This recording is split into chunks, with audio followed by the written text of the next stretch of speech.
at a time over a long time, but I had to do it. So I Yeah. had It's kind of art pieces that were going on the side, and it was this, it was like a trauma I was trying to get out through the thing I was making. So I had to be, incredibly vigilant while I sewed the vigilant. blade up myself. I didn't wear gloves or anything like that. And there's 2,200 blades on the two boots. Oh my gosh, One 2,200? and every one. That's amazing. Here's my sample piece. So they're embroidered. Uh-huh. Oh, wow. And Amazing.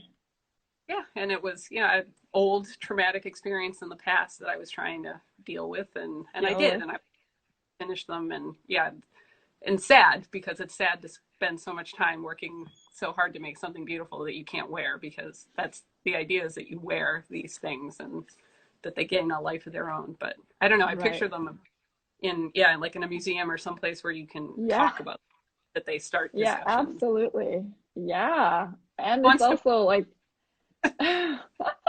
Yahoo. But the blades though, you know, it's hard to pose those blades in general. So it's kind of beautiful to see like another way for them to just live on like that, you Yeah, know? yeah. Part of it is the disposability of these things rather than having a knife. Yeah, As a shoemaker, I work that with knives that I yeah. sharpen, and So that's you myself to yeah, learn and hone them. And yeah. You don't yeah, use any X-Acto knives anymore, right? no, I don't use Yeah. exact, but I Right, used to work in right. a where we just went through them like crazy. So I saved them for years, and I had hundreds and hundreds of them. And Do yeah, you have any so more left? No more. no, no. In fact, I thought I would have enough to cover the boots, and then I was like sending out calls to artists, like, give me your used exact. Just That is funny. That is funny. Oh my goodness. It is beautiful. thank you. Yeah, but and you actually mentioned you only cut yourself twice.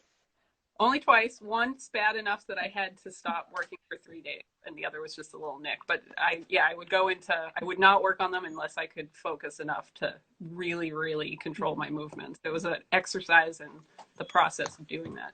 Wow, that's amazing. So how long did it take to make the pair of boots Uh, for Worked on that? a little at a time for a long time, so it's hard to say total. But they're actually going to be in a show that didn't happen this spring. So I finished, like, I did the bulk of it in November and December and finished them in a really like crazy amount of time. I was working until like 3 in the morning at night trying to get them done in time. And Wow. in the end, Wow. even though the show didn't happen, I was really happy just to finish them and be done after all that Yeah. time. Yeah. No, it looks stunning. Yeah. Thanks. And any new things you're working on, or are you looking forward to? Boot wise, I mean, I have But the one this. I like to do two at a yeah, time, so I can yeah, stagger the processes. I yeah, met these guys actually from New Jersey at one of the American Made, no, American yeah, Field exhibitions. yeah, I don't yeah, know if you've yeah, ever gone to those, but yeah. I've they're never called gone, Web. but Weber. But they're in New Jersey, and they make this wool fabric on jacquard looms where they trace the wool like down to the Ooh. or so, I mean, you can look up their story, and I just Oh, really, that's really like cool. their family story and their product. And Uh-huh. being New boots are wonderful, but they're too cold to wear. It's too cold here to wear them in the winter. So I'm Oh, going to try okay. making using cream cow lining, and the shaft lining, a lot of Ooh, cowboy boots that's traditional cool. are line wool, and see if I can play with the inlay or anything with it. So that's I am Experiment excited a about little bit. it. Yeah, Yeah, it's new and just different. some projects I like to learn with all these things. Yeah. No, absolutely. That's cool. Do you actually go to one of those speaking of like learning and stuff and connecting, do you go to the cowboys bootmakers gatherings sometimes that they have? I haven't yet. The Savannah thing was the first thing that I was able to go to. I would Mm-mm. love with every ounce of my being to go, but I'm always too poor and have my kids. So I Oh, will make I it there always, eventually. yes, Forget, but please. I wonder if um, they change locations at all, or if it's always in one place. I actually don't know, but it uh, seems like it always happens like in, in the same place, but then they also have like bootmaker barbecues. The bootmakers seem to have such a tight knit, wonderful community. Right. There's the one in Wyoming every year in May, Mm-hmm. and I send boots there every year because it's the only place I seem to really get good feedback from. Like bootmakers actually write me critique feedbacks, and it's wonderful. Oh, that's cool. So, yeah. I haven't made it there in person yet. Would you send this piece in? I don't know. Because I'd worry about somebody getting hurt. I've thought about it, but I feel like even the show that they were supposed to be in, I kind of wrote in that I had to mount it on the stand, that I had to do all that because I just wouldn't want somebody to get hurt. Right. And you can easily put yourself on them. Oh yeah. Oh, I'm gonna just get a little bit of go through the comments to see if there's any questions really quick. Sure. Hold on. Did you cut for the 10-minute thing? But hold on. I decided not to do as long as the connection's okay, you know, family, to not go on internet for like 30 minutes. Because I think that was the problem, I think. I thought there was a question that I saw somewhere. Oh, just a comment. That's okay. But Emily from Underhill Leather said there should be a scholarship for poor bootmaker to attend. Yeah. Yeah, no, that would be nice. Oh, we've talked about that before. That's something I do. Maybe because I come from this fine arts background, I apply for grants that are artist-specific grants all the time because I was trained to do that. And and then really up like a lot of different thought processes, even for myself, about where footwear lies. Like, is it more craft? Is it more function and apparel? Is it more art? And I can present it in different ways. And doing these applications, whether I get the funds or not, is incredibly helpful to me as a maker and designer on just like framing what I'm doing and why I do it. And, you know, and then when you do get them, it's wonderful. But yeah. Oh, that's beautiful. You have to take the time. It takes time to do that. So I kind of regiment applications and yeah. Oh, that is so great. And then also framing it in different ways, and you have such a multidisciplinary like array of background, which is kind of amazing. That both art and then you said architecture. Yeah. A lot of the footwear makers that I meet have, you know, similar. It might not be the same circumstance, but similar backgrounds that they come to. And I haven't met bootmakers that come from the direction I do, just because there were none around here. I mean, it was incredibly difficult to find somebody just to train with on the East Coast. That's a problem. I've tried with the Mass Cultural Council too to just and Daphne Board is out in Western Mass, the shoemaker. Like, we're trying to establish something back where this place used to have tons of shoemakers. It's just a really disappointing reality that so much knowledge is lost on how to do it. Can I go back to like the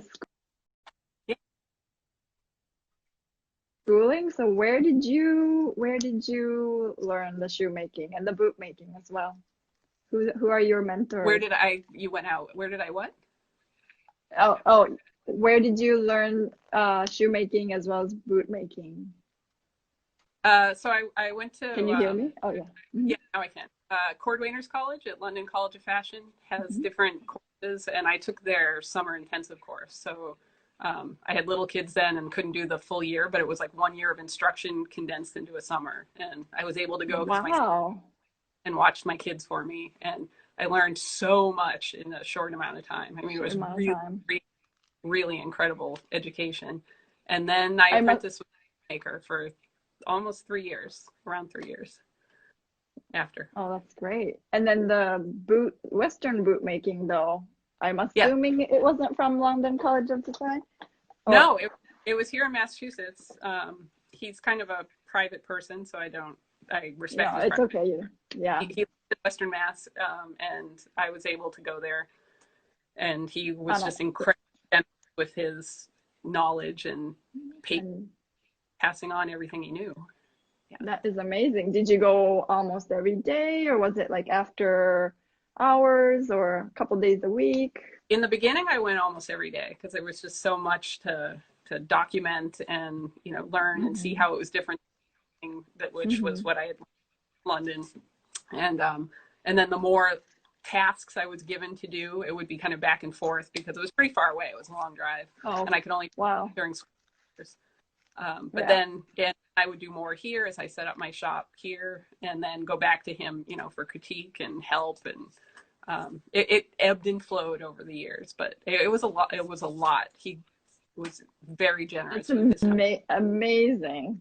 And your Yeah. space too. How long did it like take to build all this inside, like all your tools? You know, it's hard to get. And do you like scour eBay or online or like tools, Uh, vintage tools? the first thing I got was the post machine, and that was just from a sewing machine salesman in New Hampshire. And it was the same FAF model that I'd used in London. So I felt really fortunate to find it, and it was affordable. And I had a lot of the hand tools from London, but then I've also, you know, of course, supplemented over time, like here and there. And we have this great antique fair in the middle of Massachusetts that I'll go and find, you know, hammers that are Oh, specific and nobody knows what they are there. And so oh, that's amazing. things. The finisher I got from a retired cobbler on eBay, and he Oh, shipped here from uh-huh. a great. So Wow. Oh, that is so great. How do people get in touch with you? So is it like Instagram the easiest, or do you have go on your just website? some is Instagram, some mostly it's word of mouth. Like still with all the internet, and I, you know, push myself as much as I can out there. I've just gotten like my best clients so far. I just got from happening to walk into her store. She owns a store, and giving her my card, and she thought my card was weird, and so she asked me like, "What does SABOTEUSE mean? What does this mark mean?" And as I explained it to her, Uh-huh. just kind of was like, And then a month later, she called. It was like, "Okay, I want some boots." So Oh, it, that's like, and great. where I come from. Oh, that's so great. Okay, I have some questions that people are asking, so let me just scroll through again, and I'm hoping I don't touch something weird to like go blank. Hold on. Someone asked, Orion Leather, do you see? Uh, someone asked, hold on. No Oh, problem. okay, Take Orion some of Calf. my Orion Calf. Salut Didier. Hi Oh, Marjorie. those boots are edgy, Pergamena. The leather tannery up in upstate New York commented. Okay, I am not the best at going through this thing. Okay, love the blood. Underhill leather, Emily. Sure. How? Oh, here's a question. How? Oh, my Yeah. sister asked it. How do you change the design? If someone changes their mind. Um, I do have a contract Does that that is like a ever typical happen? contract. I did sort of. I had somebody make a change, not design wise, but pattern sizing wise. That Oh, she she wanted to wear her pants on the outside, so they were thinner to her leg, and then she liked the boot in the end so much she decided to put her pants in, and then she didn't have enough room.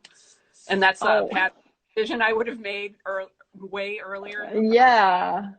What do you do? Did you just get a second pair? I was ready. I in tears. I was ready to cut them because she just was like, "I'll pay for it." I mean, she wasn't not going to pay for it, but I didn't want to do that. I didn't want to change them, and I Yeah. actually ran it by Lee Miller through Instagram, saying, "What would you do?" And he helped me figure out how to stretch them big enough, and that worked. Oh, wow. That Yeah, is amazing. The power of, yeah, the maker. Also generous. That's amazing. I yeah. Oh, wouldn't know. I wouldn't know how to stretch it so much.